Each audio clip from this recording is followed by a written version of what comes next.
The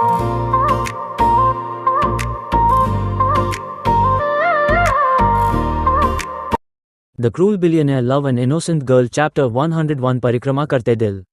दोस्तों, अब तक आपने सुना कि आदित्य अपने बिजनेस ट्रिप के लिए पूरे एक हफ्ते से घर से बाहर था। इस दौरान उसके और पंखुड़ी के बीच कोई भी बात नहीं हुई थी। अब आगे सुनिए कहानी में क्या मोड़ आता है। डिजी लंदन की ठंडी सुबह, कांच के ऊंचे ऊंचे टावरों के बीच आदित्य का ऑफिस एकदम सजीला पर बेहद सन्नाटा भरा। कमरे में बस एस बड़ी ई की हल्की आवाज और लैपटॉप की स्क्रीन की नीली रोशनी थी। आदित्य अपनी कुर्सी पर झुका हुआ था। सामने फाइलों का ढेर और ग्राफस चमक रहे थे, पर उसकी आंखें कहीं और थीं। उसकी उंगलियां लगातार फोन पर टिकी थीं, वही फोन जिसकी स्क्रीन पर पंखुड़ी की मुस्कुराती तस्वीर वॉलपेपर के रूप में चमक रही थी। वो कुछ पल उस तस्वीर को देखता रहा, धीरे से उंगली स्क्रीन पर फेरता है, जैसे उसकी मुस्कान को छू लेना चाहता हो। उसके चेहरे की सख्ती ढीली पड़ गई थी। वो खुद से बुदबुदाया, तुमसे नाराज होकर भी चैन नहीं मिलता पंखुड़ी। एक पल को उसने फोन अनलॉक किया, कॉल हिस्ट्री खोली। ऊपर सिर्फ एक नाम था, पंखुड़ी दिल। वो उसे घूरता रहा, उंगली कॉल बटन तक पहुंची, लेकिन फिर रुक गई। उसने लंबी सांस ली, फोन को धीरे से डेस्क पर रख दिया और कुर्सी पर पीछे टिक गया। उसकी आंखें बंद थीं, पर जहन में सिर्फ एक ही चेहरा घूम रहा था, बारिश में भीगती हुई, टूटती हुई पंखुड़ी का चेहरा। उसके शब्द अब भी कानों में गूंज रहे थे, क्या मैं सिर्फ तुम्हारी जरूरत हूं आदित्य? आदित्य ने झटके से आंखें खोलीं। उसके चेहरे पर अब बेचैनी थी, वो बेचैनी जो किसी पछतावे से जन्म लेती है। कुछ देर वो खाली नजरों से खिड़की के बाहर देखता रहा। नीचे लंदन की सड़कों पर भीड़ चल रही थी, पर उसके दिल में बस सन्नाटा था। तभी उसने इंटरकॉम उठाया, राहुल, मेरे केबिन में आओ। सेकंड में उसका असिस्टेंट राहुल अंदर आया। यस सर, आदित्य ने गहरी सांस ली और दृढ़ आवाज में कहा। राहुल, तुरंत फ्लाइट अरेंज करो, मुझे अभी के अभी मुंबई वापस जाना है। राहुल हैरान रह गया, सर, लेकिन आपकी बोर्ड मीटिंग, आदित्य ने बीच में टोका। उसकी आंखों में ठहराव और बेचैनी दोनों थीं। मीटिंग कैंसिल कर दो, सब कुछ इंतजार कर सकता है, बस वो नहीं। राहुल ने बस यस सर कहा और जल्दी से बाहर निकल गया। आदित्य ने डेस्क पर रखे अपने कफलिंक उठाए, कोट पहना और आखिरी बार ऑफिस के उस सन्नाटे भरे कमरे को देखा। कुछ देर के लिए उसने खिड़की से आसमान की ओर देखा। बादलों में डूबा लंदन उसे अब घुटन देने लगा था। कुछ ही घंटों बाद उसका प्राइवेट जेट रनवे पर तैयार था। वो सीट पर बैठा, खिड़की से बाहर देखता रहा। इंजन की गड़गड़ाहट शुरू हुई और जेट आसमान में उड़ चला। बादलों के पार झांकते हुए आदित्य ने आंखें बंद कर लीं। वो सिर्फ एक ही चेहरा देख रहा था, पंखुड़ी का। वो मुस्कान, वो आंसू, वो अधूरी बात, सब कुछ उसके सीने में गूंज रहा था। उसके होठों पर एक धीमी, दर्द भरी फुसफुसाहट निकली, मुझे माफ कर दो पंखुड़ी, अब और देर नहीं करूंगा। जेट की खिड़की के बाहर सूरज उग रहा था, शायद एक नई शुरुआत की किरण, दोनों के लिए। मुंबई की सुबह, ट्रैफिक की आवाजें, हॉर्न की गूंज और लोगों की भागदौड़, हर तरफ वही रोजमर्रा की अफरा तफरी। हिमांशु रॉय, ग्रे सूट में, अपने ब्लैक मर्सिडीज के स्टीयरिंग पर हाथ जमाए तेजी से ऑफिस की ओर जा रहा था। आदित्य के विदेश जाने के बाद उस पर कंपनी की पूरी जिम्मेदारी थी, और हर मिनट उसके लिए कीमती था। उसकी निगाहें सिग्नल पर थीं, लाल लाइट की टिक टिक उसके दिमाग की बेचैनी से ताल मिला रही थी। अचानक रेड लाइट हुई। हिमांशु ने झटके से ब्रेक मारा, टायर चीखते हुए रुके और अगले ही पल कार हिल गई। हिमांशु का चेहरा तमतमा उठा। उसने झटके से सीट बेल्ट खोली और दरवाजा खोलकर बाहर निकल गया। उसका लहजा सख्त था, ग्रेटर दैन, देखते नहीं है क्या? गाड़ी कैसे चला रहे हैं आप? पीछे खड़ी कार का दरवाजा खुला और वहां से उतरी एक लड़की, कॉन्फिडेंट, बोल्ड और बिल्कुल एटीट्यूड से भरी। वो हाई हील्स में एक ग्रेसफुल स्वैगर के साथ आगे बढ़ी। Short black skirt, white crop top, ऊपर से ब्लैक लेदर जैकेट। सूरज की किरणों में उसके सोनिया से सुनहरे बाल चमक रहे थे। लाल लिपस्टिक और डार्क सनग्लासेस के पीछे से उसकी शरारती लेकिन तीखी नजरें झांक रही थीं। वह होठों पर तिरछी मुस्कान लाते हुए बोली, ग्रेटर दैन, इतना चिल्ला क्यों रहे हो? गलती तुम्हारी थी, तुमने अचानक ब्रेक मारा। हिमांशु ने एक गहरी सांस ली और बिना घबराए जवाब दिया, greater than madam, red light थी, आंखें खोलकर चलाना सीखिए। लड़की का चेहरा सख्त पड़ गया। उसने एक कदम आगे बढ़ते हुए कहा, ग्रेटर दैन, जानते नहीं हो तुम किससे बात कर रहे हो? मैं मन्नत सक्सेना हूं। हवा में उसके नाम का अहंकार तैर गया। आसपास के कुछ लोग देखने लगे। हिमांशु ने हल्की सी व्यंग्य भरी मुस्कान दी, ग्रेटर दैन, ओह वही गुंडा खानदान की लाडली बेटी? मन्नत की आंखें आग की तरह भड़क उठीं। ग्रेटर दैन क्या कहा? मेरे परिवार को गुंडा कहा? अभी बुलाती हूँ अपने बॉडीगार्ड्स को। उसने फ़ोन उठाने के लिए कदम बढ़ाया ही था कि हिमांशु ने शांत लेकिन ठंडे लहजे में कहा, ग्रेटर दैन बुला लो, लेकिन याद रखना नाम है हिमांशु रॉय। ये नाम सुनते ही मन्नत की सांस रुक गई। उसके चेहरे की सख्ती थोड़ी ढीली पड़ी, पर उसने खुद को संभाल लिया। वह होठों पर मुस्कान लाते हुए बोली, ग्रेटर दैन, तो तुम वही हिमांशु हो जो अपने भाई आदित्य के नाम पर उड़ता है? हिमांशु के होठों पर तंज भरी मुस्कान आई। उसने जेब में हाथ डालते हुए जवाब दिया, ग्रेटर दैन, कम से कम मैं अपने दम पर कुछ करता तो हूँ। तुम्हारी तरह दिन भर शो ऑफ नहीं करता। मन्नत के चेहरे पर झटका सा लगा, पर उसकी नज़रें अब चुनौती से चमक रही थीं। हिमांशु ने अपने सनग्लासेस उठाए, पहने और गाड़ी की तरफ बढ़ते हुए ठंडे लहजे में बोला, ग्रेटर दैन, मेरा असिस्टेंट आएगा।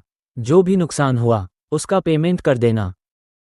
मेरा भाई मेहनत के पैसे कमाता है, गुंडागर्दी से नहीं। वो कार में बैठा, इंजन स्टार्ट किया और बिना एक बार पीछे देखे आगे बढ़ गया।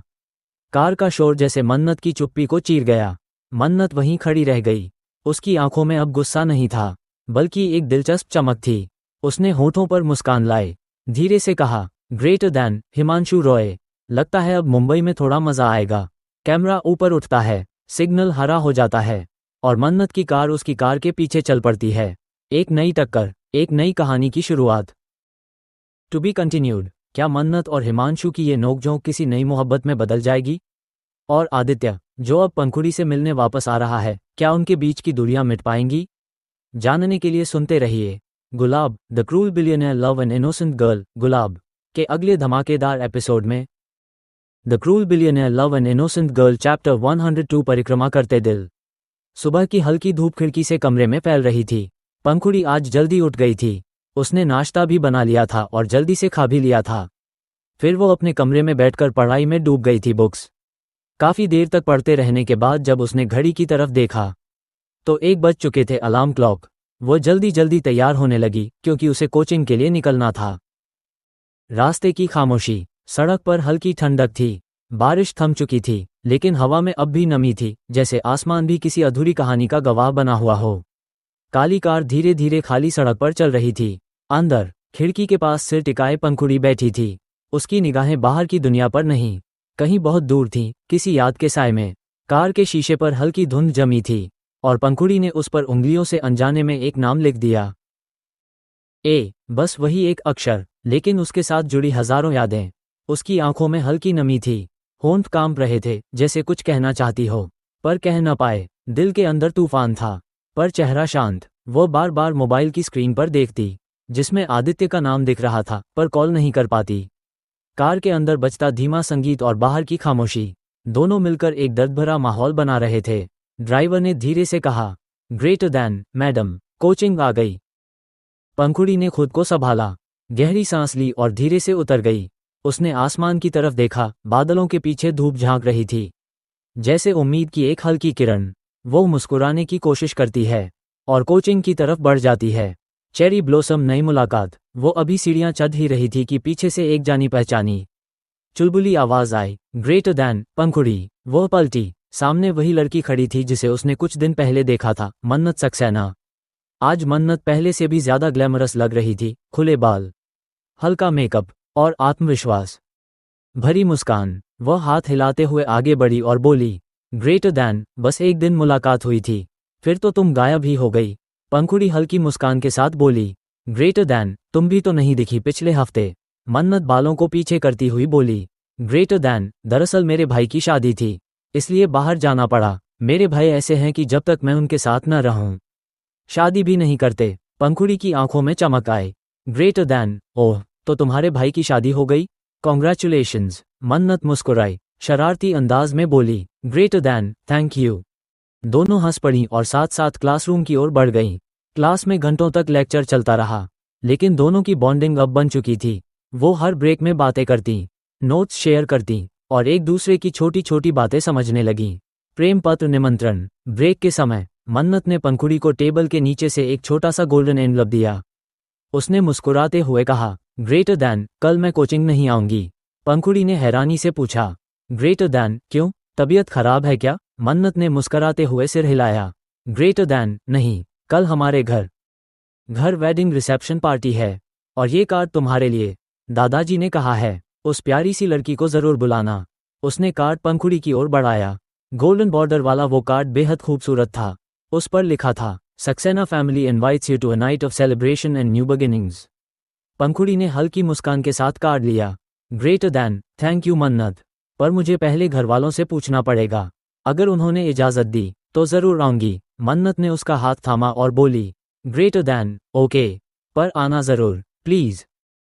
हम बहुत एंजॉय करेंगे और मैं तुम्हें सबसे मिलवाऊंगी। दोनों मुस्कुराकर एक दूसरे को देखती हैं। सीन धीरे धीरे फेड होता है और बैकग्राउंड में एक धीमा म्यूजिक बजने लगता है। हंसिया चांद वापसी का रास्ता। क्लास खत्म होती है। पंखुड़ी बाहर निकलती है। सड़क पर शाम का धुंधल का फैल चुका है। वो अपने बैग को कंधे पर डालती है और कार की ओर बढ़ती है। लेकिन उसके चेहरे पर कुछ अलग था। ना तो पहले जैसी मुस्कान, ना ही कोई हल्की सी चमक, बस गहरी सोचों में डूबी निगाहें। कार का दरवाज़ा बंद होते ही वो आसमान की ओर देखती है। सूरज ढल चुका है, पर उसकी आंखों में उम्मीद की किरण अब भी बाकी है। मन में एक ही सवाल, ग्रेटर दैन, क्या वो लौटेंगे? इंजन की आवाज़ गूंजती है और कार धीरे धीरे दूर निकल जाती है। पीछे बस सड़क की खामोशी रह जाती है, जो अब भी आदित्य के नाम को अपने अंदर गूंजते हुए महसूस करती है। To be continued. क्या पंखुड़ी की यह बेचैनी आदित्य की वापसी की आहट है, या फिर यह मुलाकात उसे एक नई कहानी की तरफ ले जाएगी? जानने के लिए सुनते रहिए Gulab, the cruel billionaire love an innocent girl, Gulab के अगले रोमांचक एपिसोड में चमकता दिल fire. The cruel billionaire love an innocent girl chapter 103 Gulab. Emotional reunion, दिल टूटना, पंखुड़ी और Aditya face to face after so long. दोपहर की धूप हल्के हल्के पैलेस की सीढ़ियों पर पड़ रही थी। पंखुड़ी की कार धीरे से रुकती है और वो चुपचाप नीचे उतरती है। उसके हर कदम में एक झिझक थी, एक डर और एक अनकही बेचैनी, मानो उसका दिल पहले ही जान चुका हो कि आज कुछ बहुत बड़ा होने वाला है। परिक्रमा करते दिल वो मेन एंट्रेंस से होती हुई हाल की ओर बढ़ती है, जहां दादी माँ बैठी थीं और उनके पास पारस जी बैठे थे। उनके ठीक सामने कोई बैठा था जिसका चेहरा नजर नहीं आ रहा था, पर पंखुड़ी का दिल अचानक बहुत जोर से धड़कने लगा, जैसे उसका दिल पहचान गया हो कि वो कौन है। दिल। हॉल में हल्की शाम की रोशनी फैली थी। सुनहरी किरणें पर्दों के बीच से छनकर कमरे में गिर रही थीं। ठीक उसी समय दरवाज़ा खुला और आदित्य अंदर आया। उसकी आंखों में सफ़र की थकान थी, पर दिल में एक ही उम्मीद, शायद आज उसे पंखुड़ी की झलक मिलेगी। दादी माँ, जो सोफे पर बैठी ऊन की टोपी बुन रही थीं, मुस्कुराई और ऊंची आवाज़ में बोलीं, ग्रेटर दैन, आओ पंखुड़ी, देखो, आदित्य आ गया। बस इतना सुनना था कि घर के भीतर जैसे वक्त ठहर गया। कुछ पल के लिए हवा भी थम सी गई, जैसे दीवारें भी इस पहली मुलाकात की गवाह बनना चाहती हों। सीढ़ियों से नीचे उतरती पंखुड़ी दिखी, धीरे धीरे, हर कदम जैसे किसी बोझ के साथ रखा जा रहा हो। उसके चेहरे पर हल्की मुस्कान थी, पर आंखों में अनगिनत सवाल छिपे थे। सवाल जो उसने कभी पूछे नहीं और शायद अब पूछना भी नहीं चाहती थी। वो बिना कुछ बोले सीधे हॉल में आए। दादी माँ की ओर हल्के से सिर झुकाया और बोली, ग्रेटर दैन, और पैर छुए और प्रणाम बोल।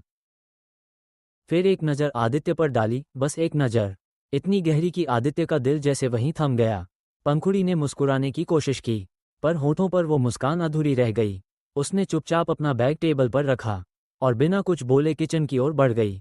आदित्य ने उसकी हर हरकत देखी, उसकी चाल, उसकी खामोशी, उसके चेहरे की हल्की उदासी, सब कुछ उसके अंदर कुछ तोड़ रहा था। कभी ये वही पंखुड़ी थी जो उसे देखकर खिल उठती थी, आज वही पंखुड़ी उसकी तरफ देखना भी नहीं चाहती। वो वहीं खड़ा रह गया, कुर्सी पर बैठने की कोशिश की, पर दिल जैसे भारी हो गया। उसने गहरी सांस ली और निगाहें झुका लीं। उसके सामने टेबल पर वही familiar चीज़ें रखी थीं, दादी माँ का निटिंग बॉक्स, एक कप चाय और बीच में पंखुड़ी का छोड़ा हुआ मोबाइल। स्क्रीन पर अब भी वही वॉलपेपर था, दोनों की पुरानी तस्वीर। आदित्य ने अनायास मोबाइल की ओर देखा, फिर आंखें बंद कर लीं। ग्रेटर दैन, इतना बदल जाना ज़रूरी था क्या? ये सवाल उसके मन में गूंजा, पर होठों तक नहीं पहुंचा। किचन से बर्तनों की हल्की आवाज़ आ रही थी। पंखुड़ी पानी भर रही थी, पर उसकी सांसें बेकाबू थीं। हर बर्तन की टकराहट में उसकी दबी हुई भावनाएं झलक रही थीं। वो खुद को संभालने की कोशिश कर रही थी, पर दिल के अंदर तूफान था, क्योंकि जिसे देखने की चाह थी, वो आज उसके सामने था। फिर भी कितना दूर? आदित्य वहीं सोफे पर बैठा, सामने दीवार पर टंगी घड़ी को देखता रहा। हर सेकंड जैसे सालों की दूरी माप रहा था। दादी माँ ने दोनों को देखा, एक के चेहरे पर अहंकार और पछतावा, दूसरे के चेहरे पर चुप्पी और दर्द।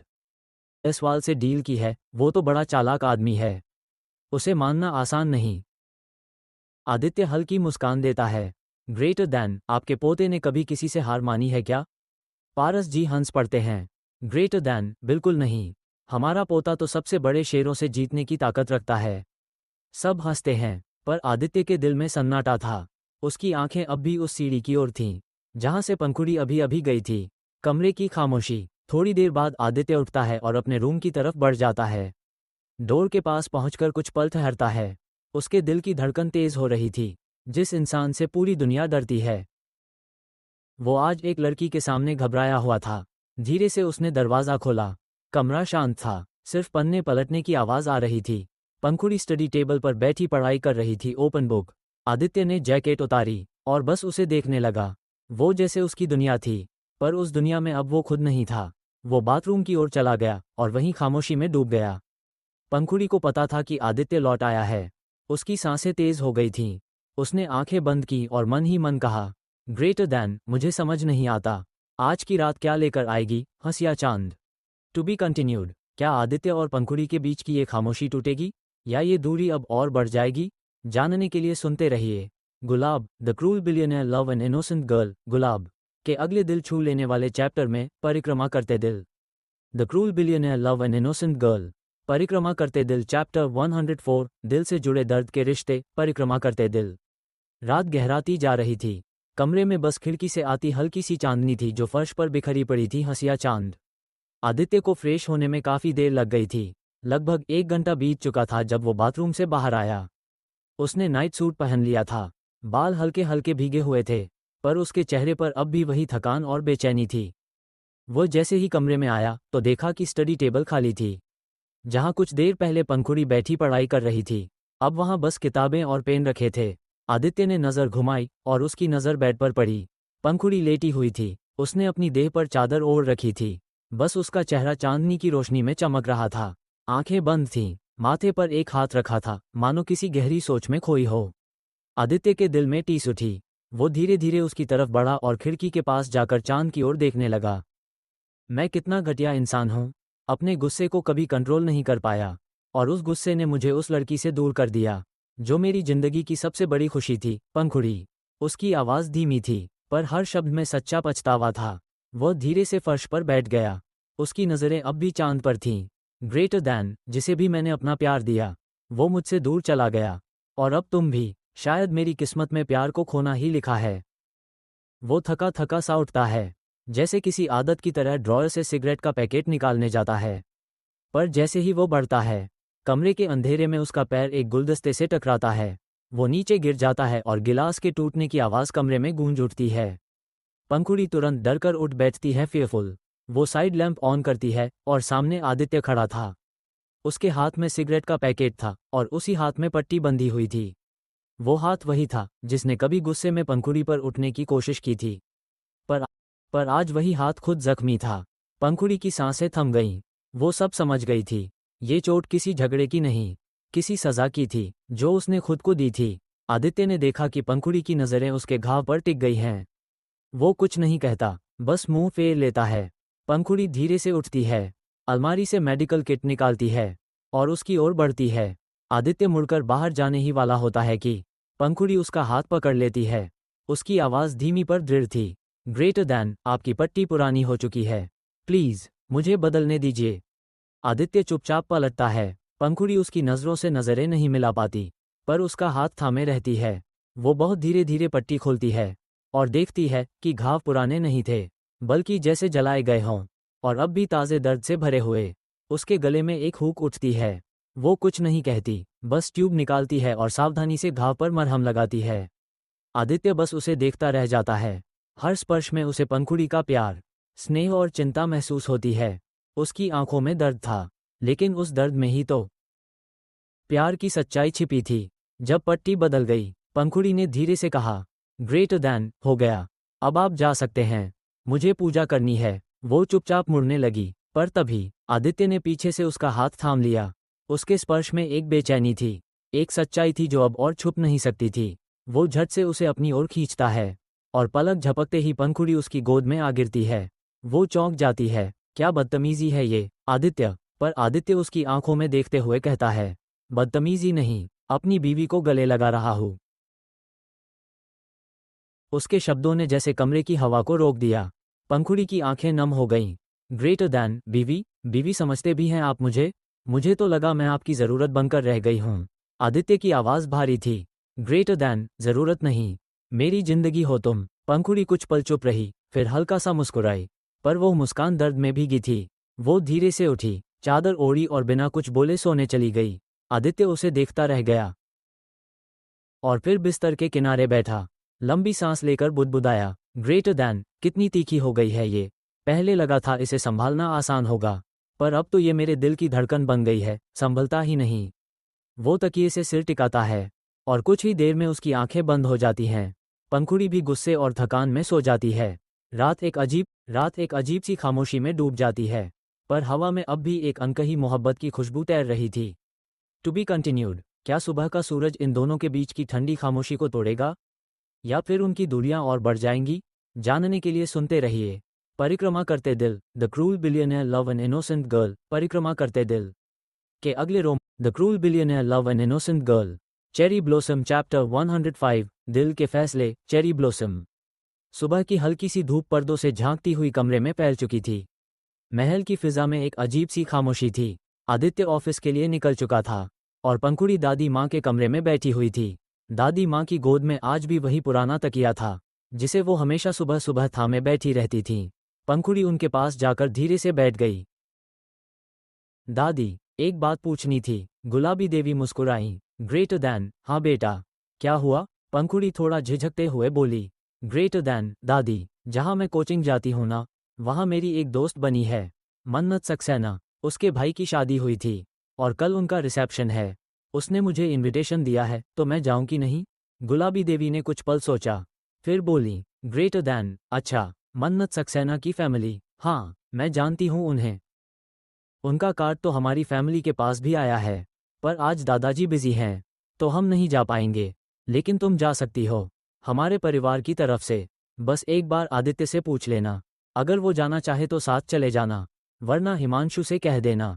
पंखुड़ी हल्का सा मुस्कुराई, लेकिन अंदर ही अंदर कंफ्यूज थी। वो जानती थी कि आदित्य से सीधे बात करना कितना मुश्किल है। दोनों के बीच एक अजीब सी दूरी थी, जहां बात करने की कोशिश भी एक दीवार से टकरा जाती थी। वो अपने रूम में गई, कुछ पल सोचती रही, फिर अचानक उसे एक आइडिया आया। उसने अपना फ़ोन उठाया और हिमांशु को कॉल लगाया। फ़ोन कुछ देर बाद कॉल कनेक्ट हुई। ग्रेटर दैन, हेलो भाभी, आज कैसे याद किया आपने? हिमांशु की आवाज़ हमेशा की तरह खिली हुई थी।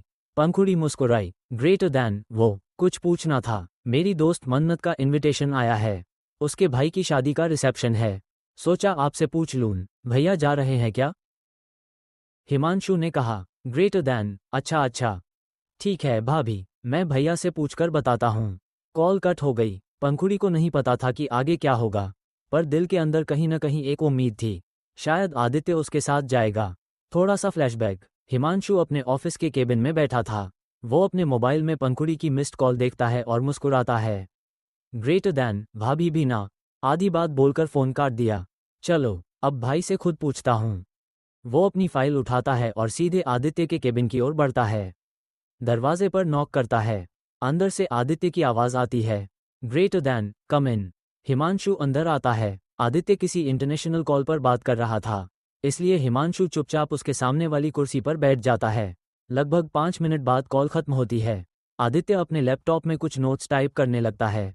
हिमांशु ने बातचीत शुरू की। ग्रेटर दैन, भैया, आप सक्सेना फैमिली को जानते हैं ना? वो अपनी फाइल उठाता है और सीधे आदित्य के केबिन की ओर बढ़ता है। दरवाजे पर नॉक करता है। अंदर से आदित्य की आवाज़ आती है, ग्रेटर दैन, कम इन। हिमांशु अंदर आता है। आदित्य किसी इंटरनेशनल कॉल पर बात कर रहा था, इसलिए हिमांशु चुपचाप उसके सामने वाली कुर्सी पर बैठ जाता है। लगभग 5 मिनट बाद कॉल खत्म होती है। आदित्य अपने लैपटॉप में कुछ नोट्स टाइप करने लगता है। हिमांशु ने बातचीत शुरू की। ग्रेटर दैन, भैया, आप सक्सेना फैमिली को जानते हैं ना? आदित्य ने बस हल्का सा सिर हिलाया, बिना नज़रें उठाए काम करता रहा। ग्रेटर दैन, उनके घर में रिसेप्शन है कल। दादी ने कहा था कि मैं और भाभी जा रहे हैं, आप भी चलेंगे? आदित्य ने हाथ में पकी फाइल पर साइन किया, फिर ठंडी आवाज़ में बोला, ग्रेटर दैन नहीं, मुझे नहीं जाना। हिमांशु थोड़ा चौंका। ग्रेटर दैन भैया, भाभी भी जा रही हैं। आदित्य ने एक पल के लिए उसे देखा, फिर दो टूक शब्दों में कहा, ग्रेटर दैन, मैंने कहा ना, नहीं जाऊंगा। आदित्य इंपॉर्टेंट फाइल चेक कर रहा था, इसलिए उसने हिमांशु की बात में ज़्यादा ध्यान नहीं दिया और बस मन कर दिया। और फिर वो वापस अपने लैपटॉप की स्क्रीन पर नज़रें गड़ा लेता है। हिमांशु बस हल्का सा मुस्कुराता है और मन में सोचता है, ग्रेटर दैन भैया तो कुछ और ही सोच रहे हैं शायद। फ्लैशबैक समाप्त। अब वर्तमान में हिमांशु ने पंखुड़ी को मैसेज किया सेलफोन। ग्रेटर दैन भाभी, भैया नहीं जाएंगे, पर मैं आपके साथ चलूंगा। मैसेज पढ़ते ही पंखुड़ी कुछ पल तक फोन को देखती रह गई। दिल में एक हल्की सी टीस उठी। तो सच में उन्हें कोई फर्क नहीं पड़ता। उसके मन में सैकड़ों सवाल थे। क्या वाकई आदित्य को अब उसकी परवाह नहीं रही, या फिर वो कुछ छिपा रहा है? उसने खुद से कहा, ग्रेटर दैन शायद अब वक्त है, मैं खुद को संभाल लूं।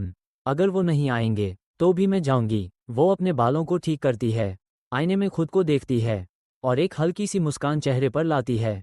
पर उस मुस्कान के पीछे एक टूटा हुआ दिल छिपा था। दिल टूटना। तो दोस्तों, क्या आदित्य सच में नहीं जाएगा उस पार्टी में, या फिर आखिरी वक्त पर वो अपनी पंखुड़ी के लिए वहां पहुंच जाएगा? जानने के लिए सुनते रहिए Gulab the cruel billionaire love an innocent girl. Gulab. दोस्तों, अगर आपको मेरी ये story the cruel billionaire love an innocent girl पसंद आई हो तो प्लीज़ अपना प्यार ज़रूर दिखाइए, चमकता दिल। इस वीडियो को लाइक, थम्स अप का चिन्ह, शेयर, क्लॉकवाइज एरोज और चैनल को सब्सक्राइब बेल करना ना भूलिए, क्योंकि आपकी एक छोटी सी सपोर्ट मुझे अगला धमाकेदार एपिसोड लाने की हिम्मत देती है। दो दिल ओपन बुक। मिलते हैं नेक्स्ट चैप्टर में एक नई कहानी, नए इमोशन और नए ट्विस्ट के साथ।